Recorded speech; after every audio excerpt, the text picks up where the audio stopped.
Actually, I'm in the this time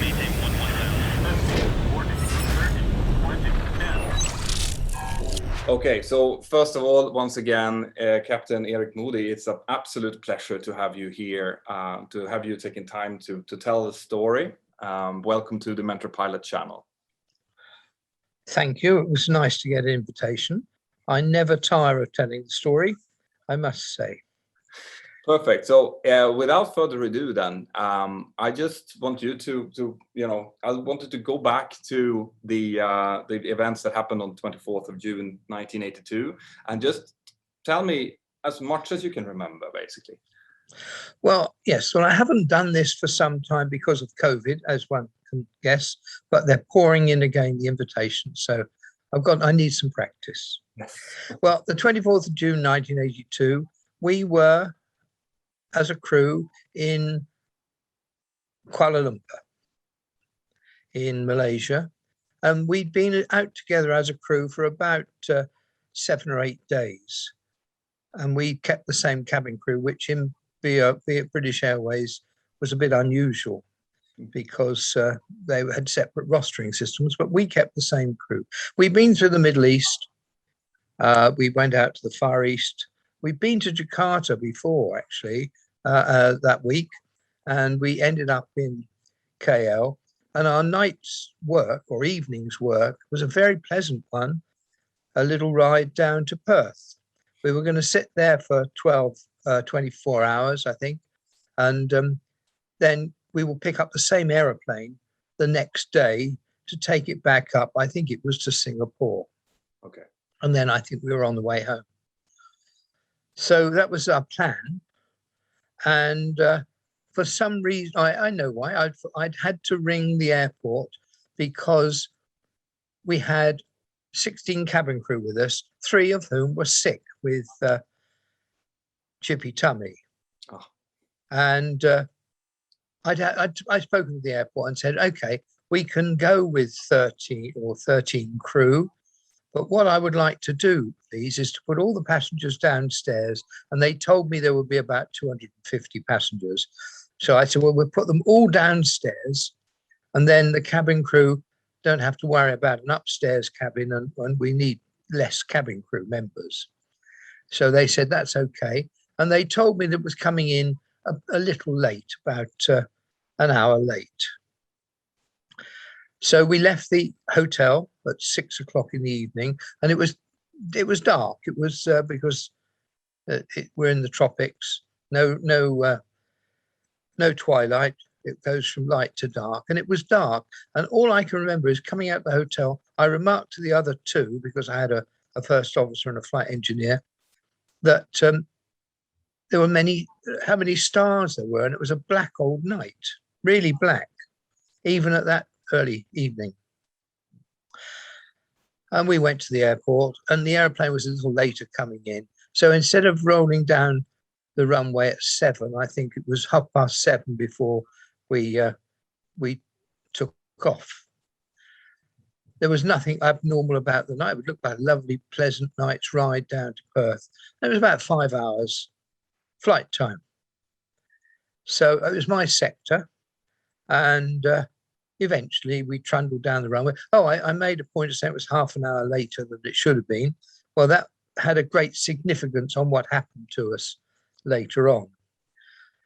And we lurched into the air about 7:30, half an hour late, and we climbed straight up to 37,000 feet. Now, the aeroplane, I'd fueled it to the gunnels because fuel was cheap in KL, cheaper than in Perth, and they had enough gas on board really not to refuel the aeroplane in Perth.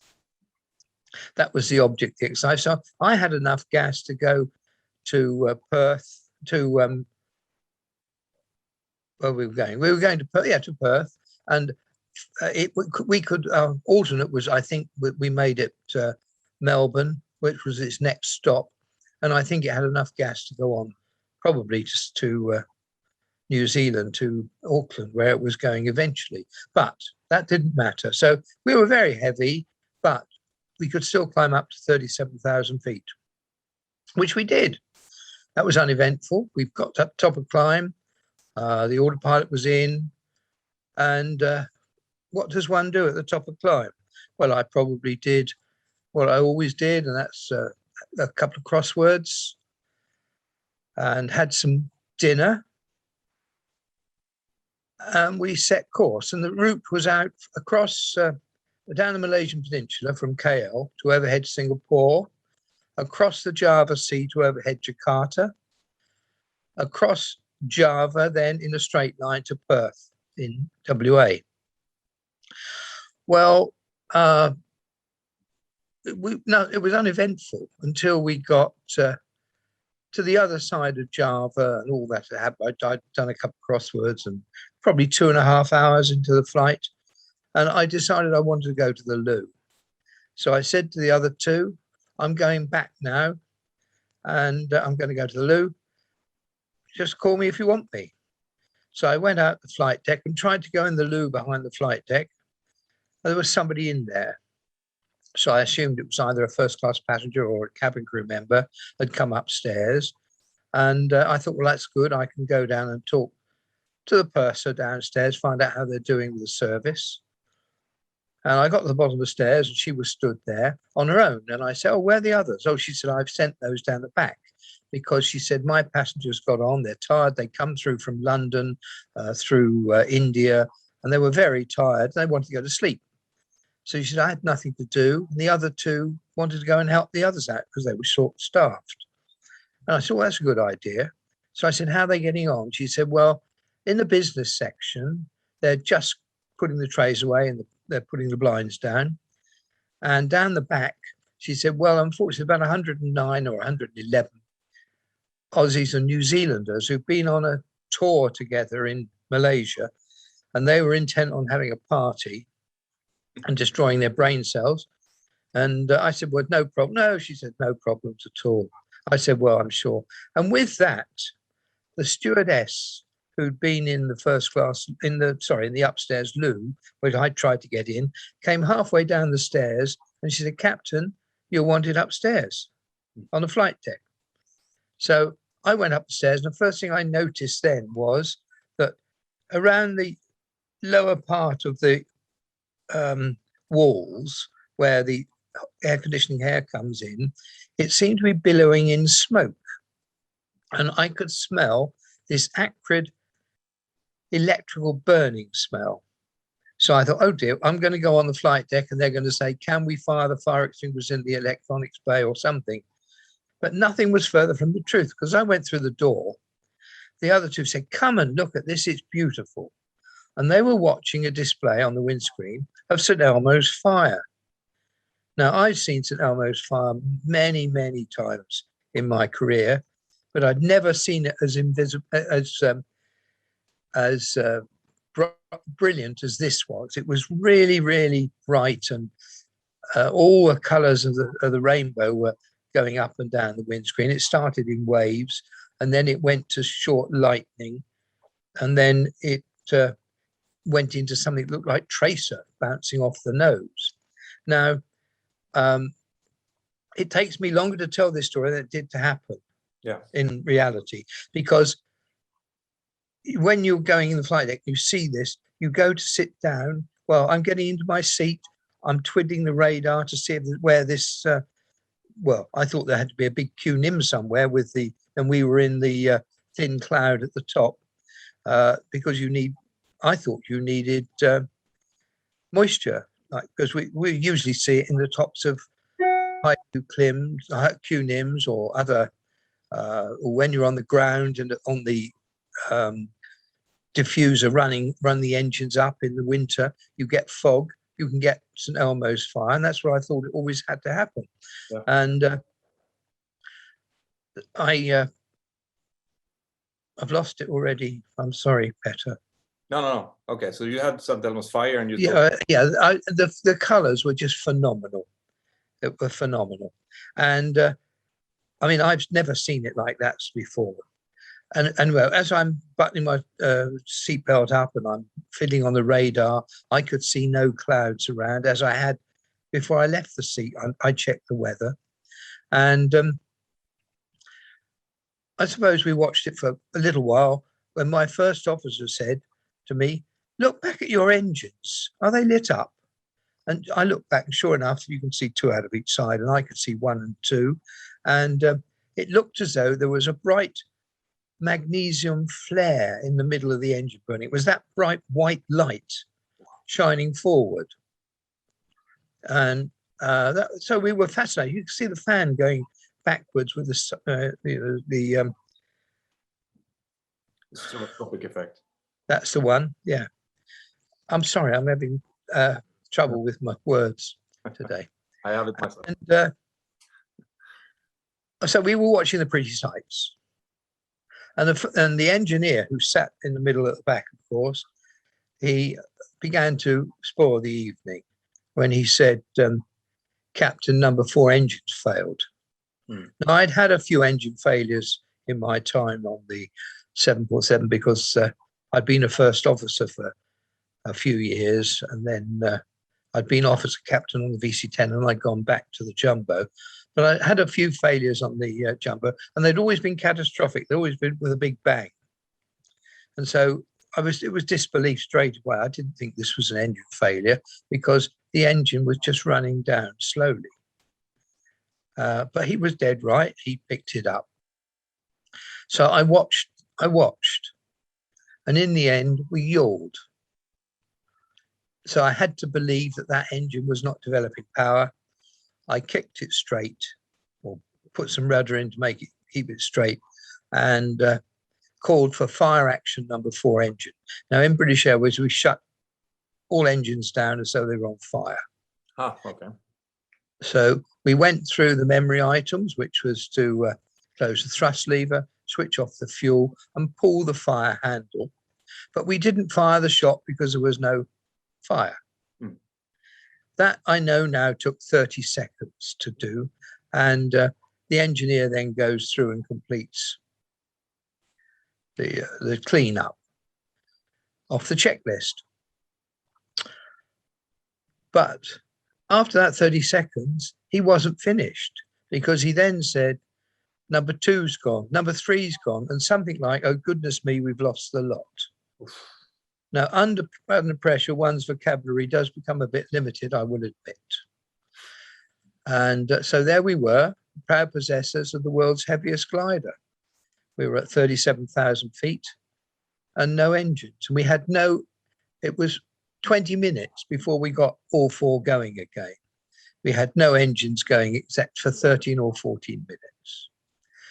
And we started to glide down. Now, we in BOAC and British Airways had practiced 4 engine failures on a jumbo on initial conversion.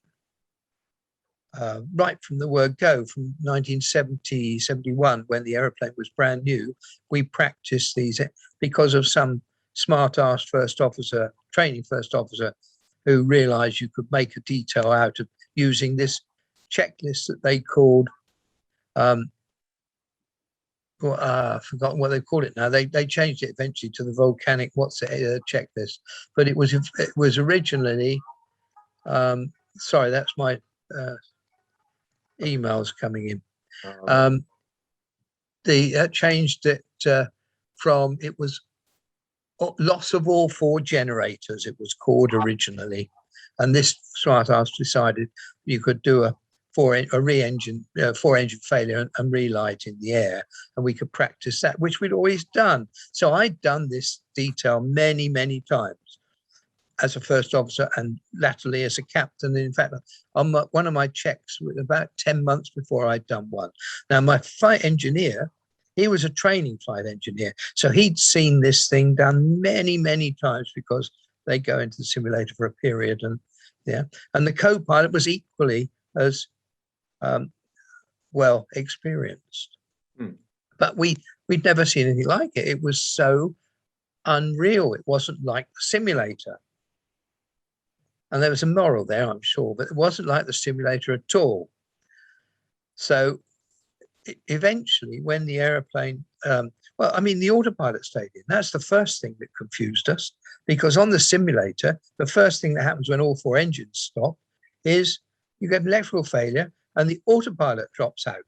And there's an awful klaxon going on. You can't miss that. You can't hear yourself think or speak. So then you cancel the klaxon.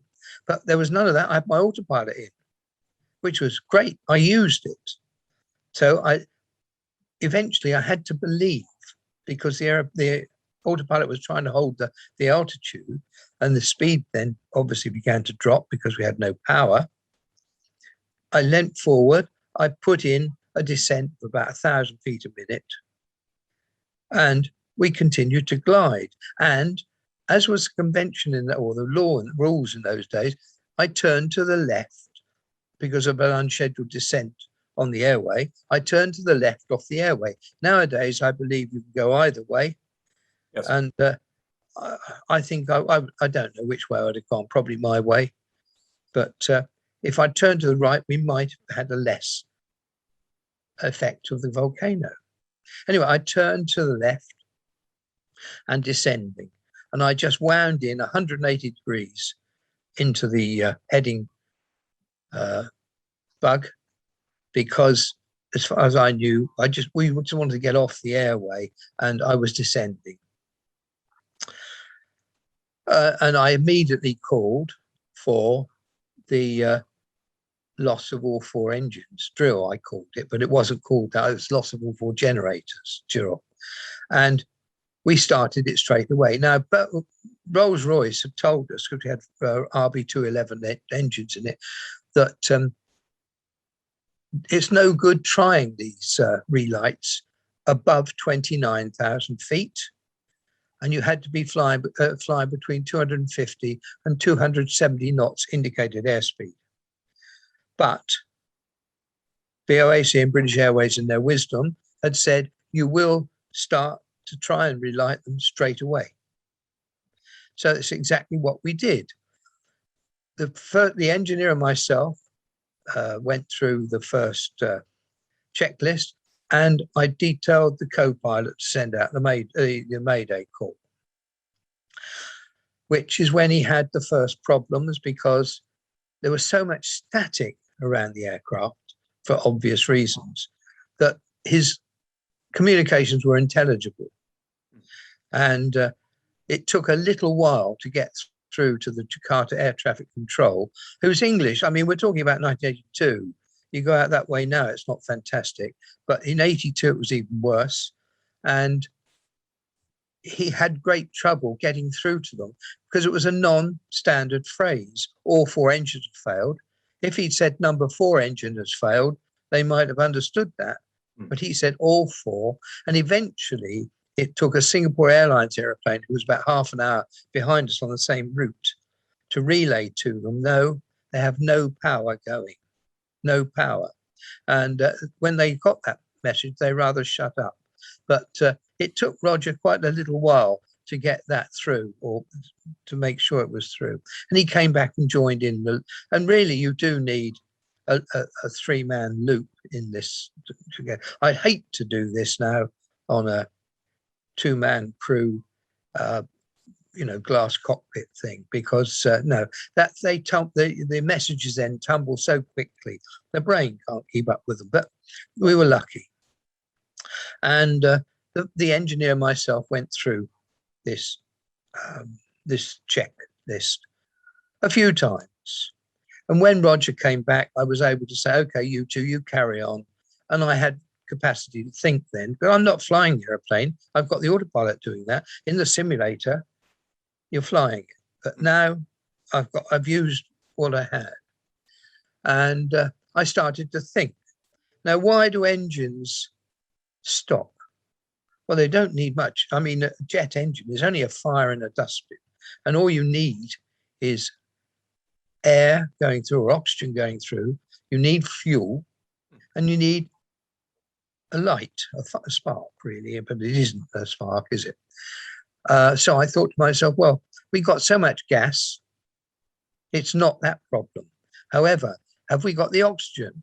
And I looked at the N1 gauges across the top, the speed of the fan, and the fan was turning. All 4 fans were turning, because if your engine seizes up, you are DED. You can't help that.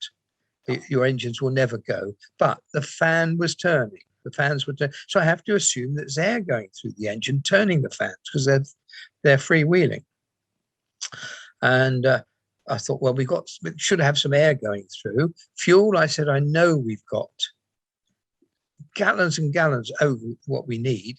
So I turned to the engineer and I said, right, open up every valve you've got on that panel and put on every pump you've got. So we had gas going, I should think, spilling out the back end. Well, I know we did, because we had like flames coming out the back of the engines.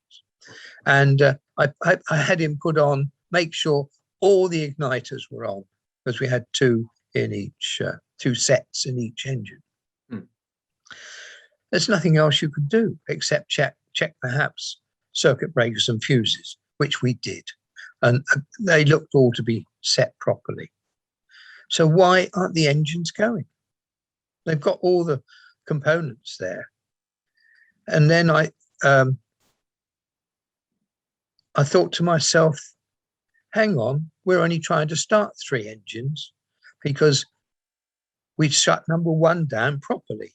Number 4, yeah. The other 3 just ran down afterwards, and we did nothing to them. We didn't shut them down. So I turned to the engine, or the other 2, and I said, we're being stupid here. We're only trying to start 3 of the engines. We've got 4 on this aeroplane. Let's reinstate number 4 engine. And the engineer, being a training engineer and a bit, I suppose, said, you can't do that, Captain. It says in the book, I said, the book, reinstate that engine. Yeah. Which he did. And that was significant. So we're coming down, and probably now, 32,000 feet. But we're not worried, because these engines don't start above 29,000 feet, we've been told. But on the simulator, when you go through 29,000 feet, there's always a gigantic and all 4 come back on. So when we got down to 30,000 feet, we thought, well, they're going to start in a minute. 29,000 feet, we went through nothing. 28,000 feet, nothing. 27,000 feet, nothing. 26,000 feet, we did get something, but not what we were after. We got a klaxon, or a horn went off, because we'd gone through 10,000 feet in the cabin, because the aeroplane wasn't being pressurized, and there was obviously a leaky seal somewhere around the door. We were losing pressure, so we were climbing. Yeah. And so we had to put on our oxygen masks.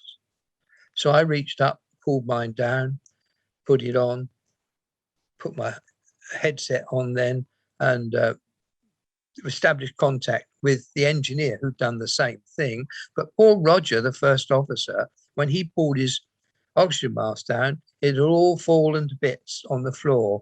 That the hose would come off and off the mask, and it was no good. So he was fiddling around, he was picking bits up. And I said to the engineer, this isn't great. We want to be together as a crew. I think I said, if we get down to 20,000 feet, I think we could safely take our masks off, and then Rog would be back with us, and we could speak, without intercom or anything.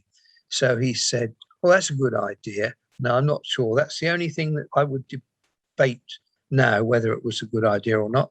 But I threw away 6,000 feet in less than a minute, which, let's be honest, it's height that's keeping us alive. We're converting, to kinetic energy, converting static, whatever they're called, the energy to kinetic energy, and height to speed. It was keeping us flying. Yeah, absolutely. So really, it was a big dilemma. Anyway, we got down to 20,000 feet, and I put the speed brakes in, and I had to take the autopilot out to do this. And now the autopilot won't go back in. So I'm hand flying from now on. And as Roger got his mask then just mended, just as I got there, perhaps if I'd hung, I don't know what. Anyway, he then said to me, the first thing he said on his intercom was, "What are you doing? You're doing about 310 knots." I said, "I'm not. I'm doing 250, 270 my side." We had a 50, 60 knot discrepancy in the ASIs. So I thought, well, perhaps that's why they're not starting. Rolls-Royce said there has to be 250, 270. And those are the only two ASIs we had. Nothing else was showing anything. I mean, we had hieroglyphics all over the place. And the only 4 engines I had were the N1s. So I really had nothing to go on. And we had a very limited panel to fly it on. So I said, right, what I'll do then, Roger, is I'll slow down to 250 knots your side and see if that makes any difference. And then I'll fly it on your ASI. And as I pulled it back, we gained about 12, 13, 1,500 feet in height. So I got back some of the height I'd thrown away, which was a bit of a consolation. So, but then we started to glide on down again. And really, I suppose the next thing that happened was at about 18,000 feet, a light came on to show me that the rubber jungle at the back, the oxygen masks had all dropped down because the cabin air had got up to 14,000 feet. And so I thought, oh, I've got all the customers back there. But that wasn't what prompted me to speak. I firstly thought, well, I ought to tell the cabin crew what's happening if they don't know. So I tried to call the CSD, the chief steward or whatever he's called, on the telephone system. That wasn't working. So I thought, well, how do we communicate? There's only one way, and that's on the passenger address, if that's working. I said, well, if I'm going to talk to on the passenger address, I'm going to talk to the passengers as well. They're going to hear everything I say. So really, I suppose I've got to sound laid back, laconic, in control, and I have to tell them something. But what do I tell them? And my intent was to get the attention of the CSD and the cabin crew, and I got the attention of the world's press. And I didn't intend to do that, but I did. And I said, ladies and gentlemen, this is Captain Eric Moody again. We have a small problem in that all 4 engines have failed. We're doing our utmost to get them going. I trust you're not in too much distress. And would the CSD please come to the flight deck? And that little bit at the end is a signal in British Airways for the cabin crew to prepare for a crash landing or a ditching. So in one short message, I covered it all. Yes. But we're coming down there probably through 15,000 feet or so. And I'm thinking that what I'm going to do, I'm flying towards Java on that heading. And I knew that we were going down to go over the west coast of Java, where the hills are about 10,500, 11,000 feet high. So I thought, well, it's safe for me. I didn't know where we were. I had no idea where we were because I had no navigation instruments. But I thought, well, we were going, I suppose long enough that we must be getting close. And I thought I'd come down to 12,000 feet, which gave me 1,000 feet clearance. And then I'd do a U-turn back out to sea, do another 180, because that would give me another 12,000 feet to glide before the inevitable in the sea, which really we were dead then, without a doubt. And with that, I got a tap on the shoulder, and it was my CSD, and he stood under the red dome in the middle of the flight deck when I've got an oxygen mask on, so all the videos I'd seen, you turn around, you're very calm when you say to him, "Have you got the picture?" Well, all I could do was shout at it because I've got my oxygen mask on and it's muffling the voice. And that's all I could shout at him was, "Have you got the picture?" But the funny thing was, he was stood under this red dome light. He had a bald pate, a bald head. And it was shining and he looked eerie. It was all red, his head.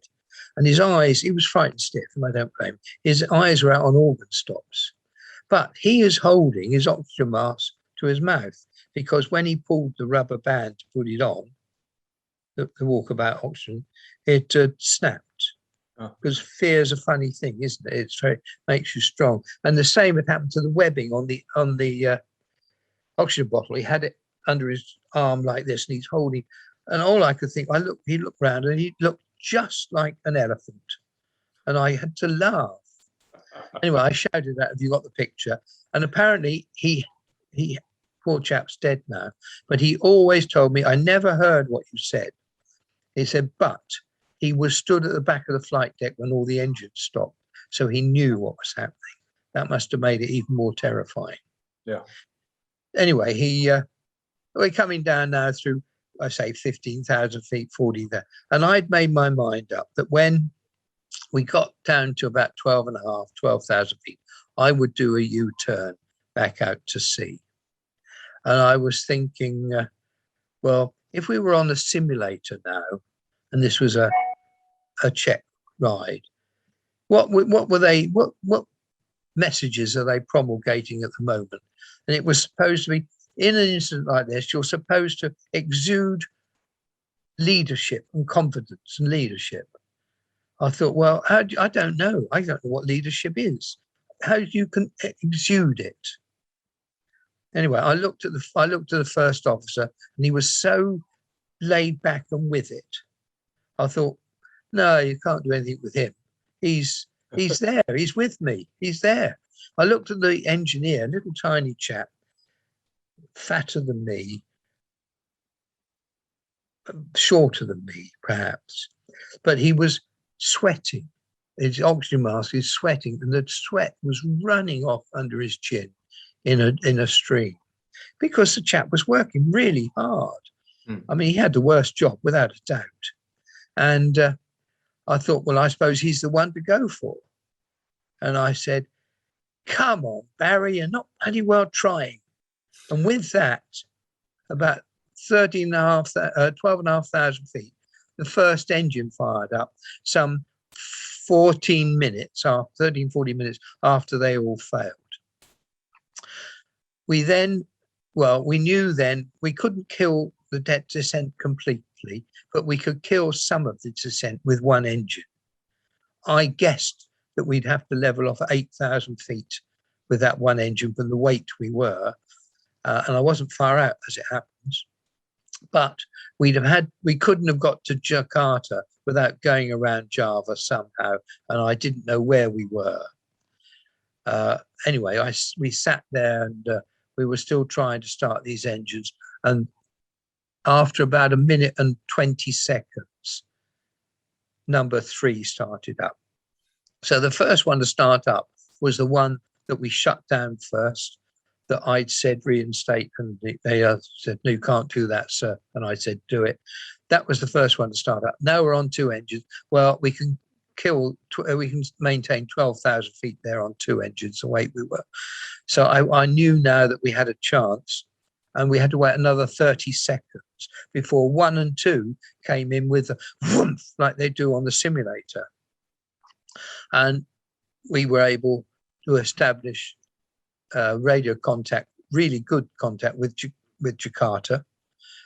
And they said, "We can't see you on the radar. You're below the high ground of the shadow. Can you climb back to flight level 150? And we were about 12. So I said, okay. And we gingerly pushed a bit of power on and climbed up. And when we got to 15,000 feet, the St. Elmo started again.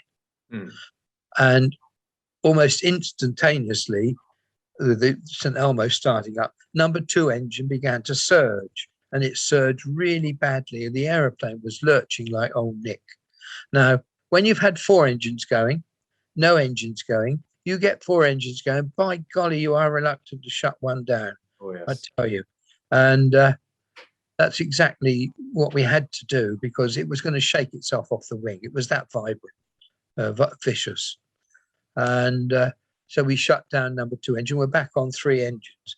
And I think 5 engine failures in 20 minutes is about another world record, is it? I don't know. I'd say so. It's too many. I'd had a few as a first officer, and I'd had about 18 catastrophic ones and the old -3 ones. Anyway, I'm regressing slightly. By now we were down to about 10,000 feet under radar control, and we asked for radar steers out from the overhead Jakarta. And I said to the other 2, look, we're not going to take throttle back at all. We're going to leave those thrust levers exactly where they are, and we're going to fight it with speed brakes, with flap, and with gear. And that's exactly what we did. It took a little bit longer to descend, but eventually we got down to about 2,500 feet, and we were coming in on a wideish left base to Jakarta, to their instrument runway, which was the opposite way to where we landed the couple of 3 nights before. And we're coming in expecting to do an ILS. Now, as we're coming in towards the airfield, firstly, I couldn't see the airfield, and we knew where it was. And I eventually said to Rog, my first officer, call up and see if they've got their runway lights on. Oh, sorry, they said. So when they put the runway lights on, we could see where we were going out the side window. But out of the front windscreen, it looked ever so misty or foggy even. Excuse me. And I said, find out what the vis is on the ground. And they came back and said, visibility is unlimited. I said, well, it isn't up here. We can hardly, something had happened. The visibility had gone to 0. It looked as though we were in heavy cloud. Anyway, something then made me lean across and look out the side window of the windscreen. And right down the very edge, there was about a 2-inch line where I could see clearly, or relatively clearly. So I said to Roger, can you see out there? He said, I can't see a thing out the front. I said, well, look down the edge of your windscreen. And he did, and he said the same. So neither of us could see the runway properly. And I'm on 3 engines, so I need some rudder. And so we devised that we're coming in at 2,500 feet. Well, I said, we've got an ILS. And then they came up and said, yes, the ILS, the locator is working, but you have no glide slope. It's US. Oh, dear. Anyway, it's got a lovely DME right on the end of the runway. And with 300 feet a mile, Rog read out the speeds and the distance. My flight engineer monitored the throttle settings, which I didn't try. I tried not to move the thrust levers at all.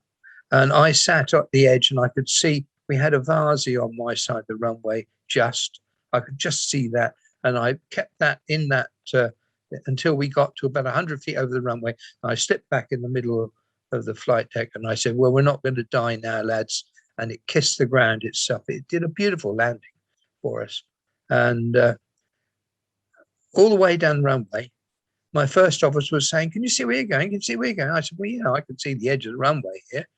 And we got to the pan at the end, and I turned around, and I could see what it was on about, because all the airfield lights on his side of the airplane on landing, the windows had gone opaque, even down the side, because they were all sandblasted, but the front ones to a greater extent. So when we turned around, I couldn't see out either. I couldn't see the side of the runway, and he had to taxi it back. We got to and turned off, and once we faced the terminal building, neither of us could see out, so we just stopped it, switched the engines off, and I went downstairs to while we waited for the tug to come out, just to talk to the first class passengers, and there was actually an old captain in there an old BOAC captain, wanted to tell me the story about he'd lost 4 engines on the Lancaster over Bermuda during the war. I just didn't want to know, but there we go. He didn't think it was anything fascinating. And I sat on my hands, as one does on a table in the middle of the flight of the first class cabin. And when I got back upstairs, I was getting in my seat to be towed in, and I looked at my hands and I said to the other two, "Look at that, black." And the engineer said, "I reckon that's volcanic dust." I said, "What the hell are you on about? Volcanic dust?" He said, "Yeah, no, I don't know why he brought that up. But that's what he said." Anyway, that was the first mention of a volcano that evening. And we got towed in. We got to the terminal, and we wanted to get out and see what the aeroplane looked like. Certainly I did, and so did the flight engineer. And eventually the steps came, and the steps came, and we went down the steps. And the first thing I noticed, I went out the door, was that I'd left the landing lights on. And the glass in the front of those, the lens, is much softer than the windscreen. So they were absolutely opaque. And quite honestly, if we'd had to ditch that aeroplane, I'd have had no landing lights at all, which would have made the ditching, although it was impossible anyway, virtually impossible. Yeah. So I went back and called up the flight deck and asked them to turn the lights off. Because normally when you turn an aeroplane in to the stand and you've got, they moan at you, don't you turn the lights on? Anyway, we got to the bottom of the steps, my engineer and myself, and he fell on his knees and kissed the earth. And I said, "What the hell are you doing, Barry?" He said, I hadn't lost my sense of humor, because he said, "Well, I've seen the Pope do that." I said, "Barry, he's got a reason to do that. He's usually flown in on Alitalia." And oh man.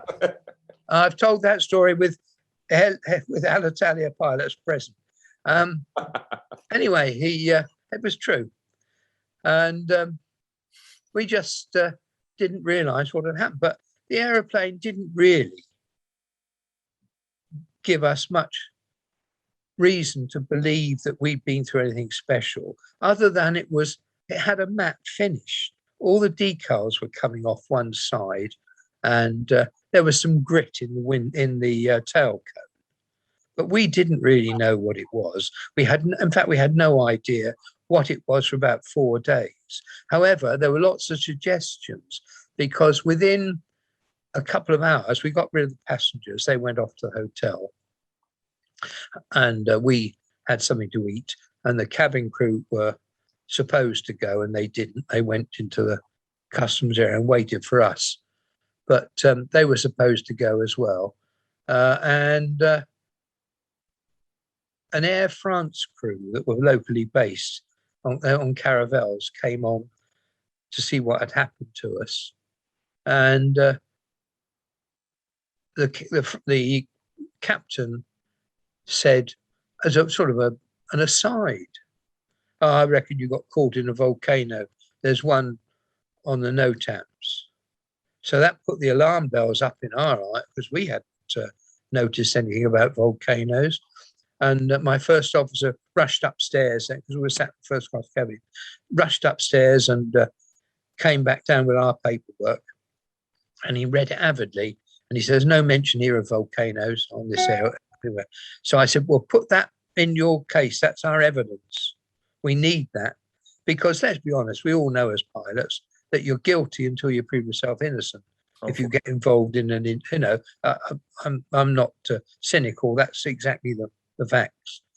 If they can blame you, they will.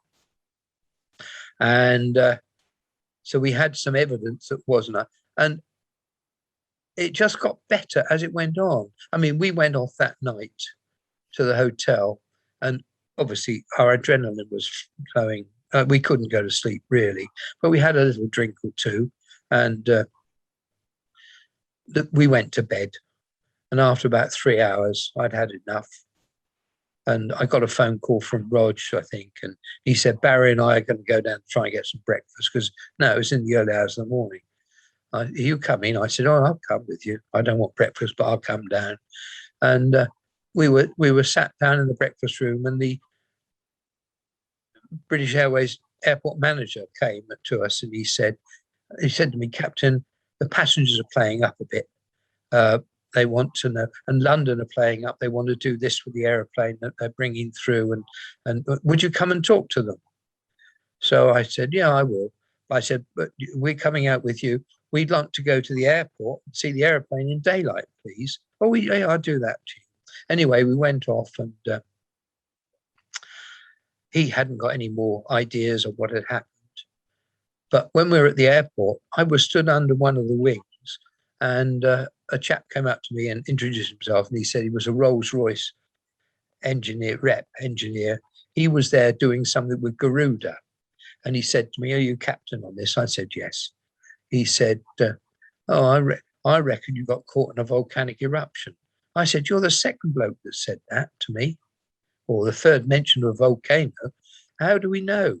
And he said, and he went on to explain to me that in those days, we're talking about 39 years ago now, there was perhaps a transisometer on the top of the rim, a long wire down, could be 5 or 10 miles long, to a monitoring station where you've got these things that go round and round. And, eventually there would be a trace on a piece of graph paper which showed that there'd been an eruption, perhaps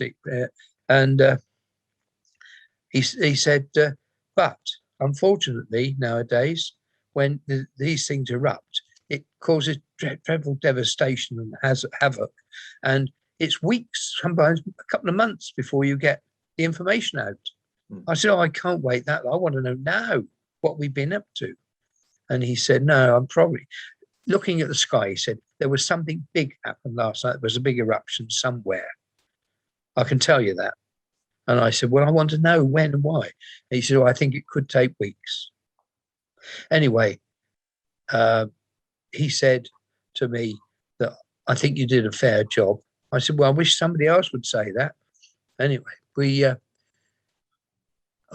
that, the station manager came up to me and said, sir, the British ambassador would like to see you. So I said, oh, it was getting near gin and tonic. And I thought, well, that's great. So I went back with him to the embassy, and a silly old buffoon, he says to me, well, Captain, he said, I'm really glad you didn't crash.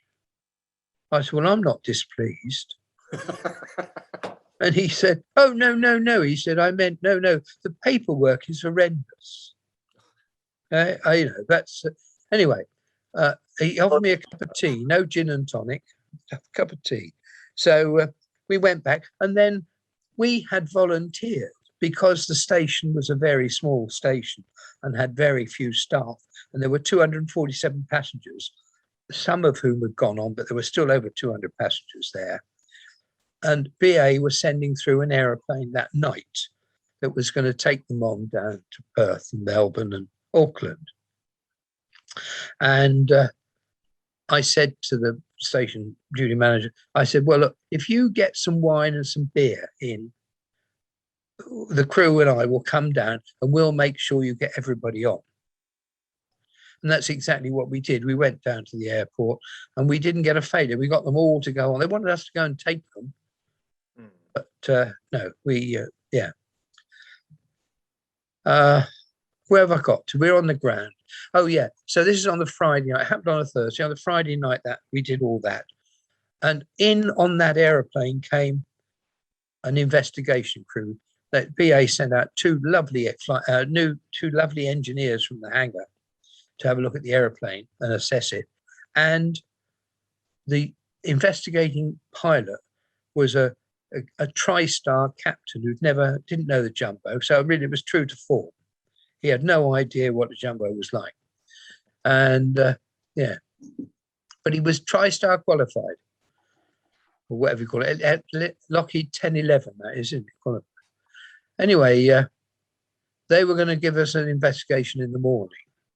But when I got up in the morning, under my door was an English a newspaper, local English newspaper, that said the headlines were Galangung which is the volcano, Downs Jumbo.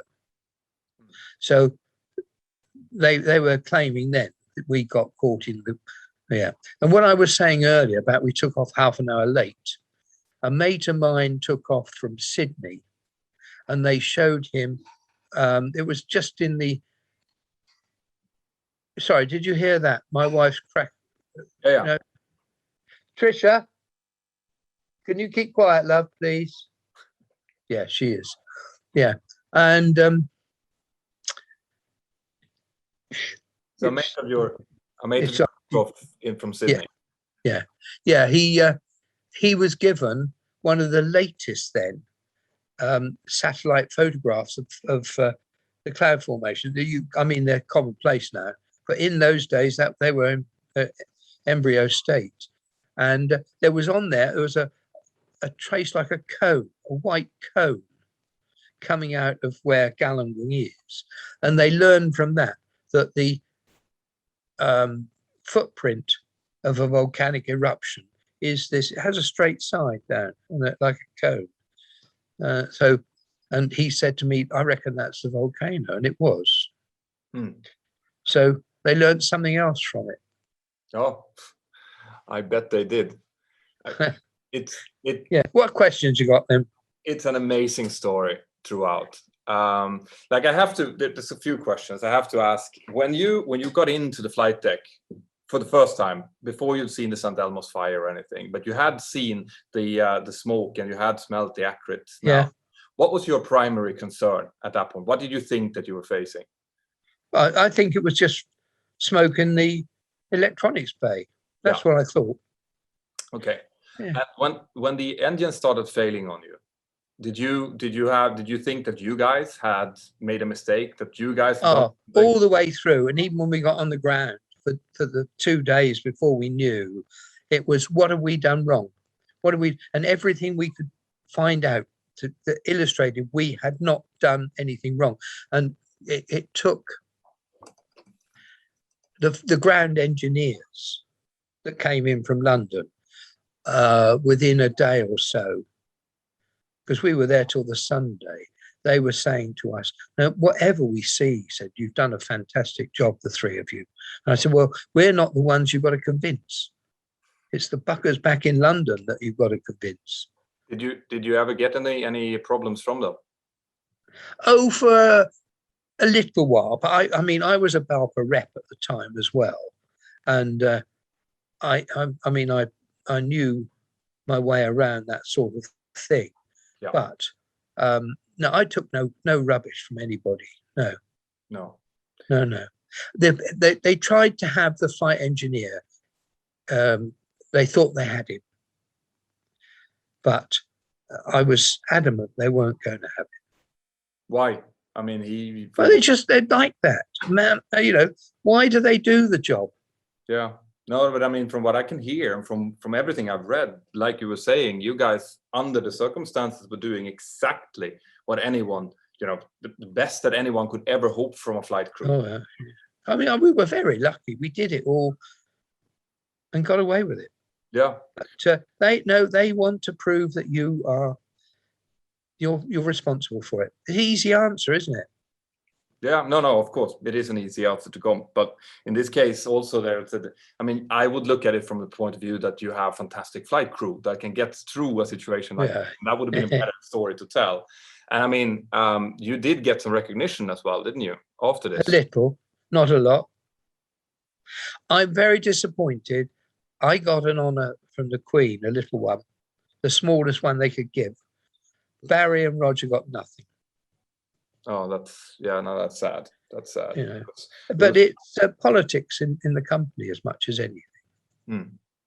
Yeah, because from, like you mentioned in when you were telling the story, that you didn't know what leadership was, but from what I can tell, you were exhorting exactly what we would expect from leadership. Yeah, but I mean, when people now see they can train leadership, you can't train it, in my view. I don't know. You hope that you will be able to do it the way that you did it. I mean, I'm asked to speak about it, and all I can tell you is what I would do. Yeah. So when you went down after the landing, you went down into the to the first class cabin. What was the response from the passengers? Well, passengers are funny when they're stunned, aren't they? They don't know. No, They don't know. But they would have seen the flames coming out of the engines. Well, no, not at the front. They would. No, down the back. Yeah. The ones at the back had the worst view. They had the 4 torchlights for the flamethrowers, but all that fuel we were putting in wasn't burning in the engine; was burning out in the air. Yeah, because it was all clogged up with volcanic ash. Yeah. Gas, doesn't it? Well, I mean, thanks to what you guys did and what happened to you, we are now doing a lot of volcanic ash training. Yes. 737. And of course, we saw what happened after the Icelandic eruption as well, that grounded all of you. Eyjafjallajökull. Yeah. Yeah. Good man. Yeah, no. So they're definitely taking it seriously now. That's for sure. Well, they're taking it too seriously, because that Eyjafjallajökull, that was another misjudgment on the part of the authorities, because they still haven't really researched the concentration of ash that's needed before you shut an airspace. Yeah, they're getting better, but they've had the information there. I mean, I've never been asked a technical question, and I've done a few chats with a chap called Michael Dunn, who's was researching at the time. In fact, he was tied up with the CIA in America, but I did a lot. Well, I did all their practical for them in one. Yeah. And they were very interested in what I'd done. So I spent quite a time with Michael, and we've done 1 or 2 chat shows around the world together, with me doing the piloting bit, him doing the technical bit on volcanoes. Yeah. And the dust. He's the expert now on it, but they won't talk to him. Not the UK CIA. I think the Americans know a lot. They were more interested in the dust thrown up by the atomic bomb cloud. You see. Yeah. No. It's the same, for instance. Yeah. Listen, I think it's all the questions that I had. I want to thank you for your time, Eric. That's a pleasure. I enjoyed that. Well, it was only 45 minutes. Yeah, no. But for me, it filled out some of the gaps that I had in the story. As you know, there's no official final report on this. No. Well, you see, we got away with it. So British Airways do their own investigation. They did, in fact, have they did issue a thing on, I don't know whether you know, in the Air Force have air clues where they put out, stories about incidents. Well, BA did their own. Okay. So, and I've got them somewhere about now, but it's finding them after all this time. It's one thing that I wanted to ask as well. You started off your career as a glider pilot, didn't you? Well, I learned to glide at 16, yes, because you weren't old enough to have a power license. Yeah. Did you feel that in any way helped you? No. It's longer. I mean, this was when I was 16. 25 years later, I'm 41 when this happened. Yeah. No. I know it's a question that I'm going to get, so I will. Yeah. No. I just the Jumbo is a beautiful, beautiful airplane, and it's a shame it's dying. Yeah. And it's got, it's just so beautiful to control. It was so responsive. I mean, I don't like the latest generation things. Our son is on the A350 now. He's been on the A340 as well. But with these stupid joystick things, you've got no feeling, no nothing. But he likes it, so. Yeah, and the Airbus 350 is a beautiful aircraft, but I'm a Boeing man myself, so I like having a stick. Right. Well, I've got, if it ain't a Boeing, I'm not going on every bag I've got. Excellent. Eric, thank you very much. My pleasure. I hope best of luck with the rest of your move and everything. And we're here now. We're finished. All we've got to have fitted is this lift to make life a lot easier. But that's it.